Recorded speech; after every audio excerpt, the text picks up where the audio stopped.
want to speak with you about my daughter.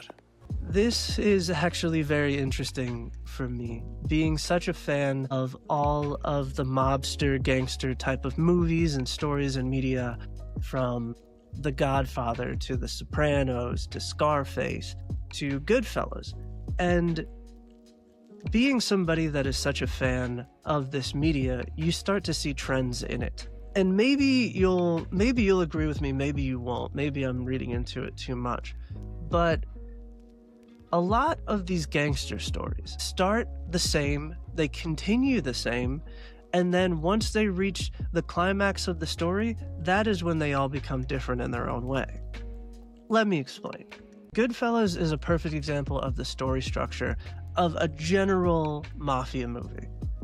You start out as a nobody, you see these guys that are made or mafia affiliated making all this money, you want to be just like them, you get your hands dirty, you do things that are compromising to your own morals, but at the time it's all fun and games and there are no consequences for your actions. You're rolling around in new cars, you have all this money, you're doing fun stuff, but eventually the reality of your situation hits.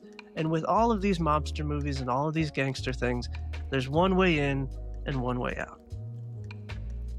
Which is pretty much how all of these stories go, and none of them can really reinvent the wheel when it comes to this.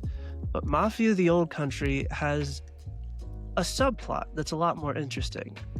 Without giving any spoilers, I will tell you that along with this normal mafioso type story, you also get a romance. You get a Romeo and Juliet story of forbidden love and the consequences of that being in that mafia lifestyle. I think that this subplot throughout the entire game was really good. I feel like it wasn't a wasted plot point. I feel like it breathed a lot of life into a series that probably would have been very samey without it. So story-wise, I think Mafia: The Old Country has, maybe for me, one of the best stories in the series besides Mafia 2.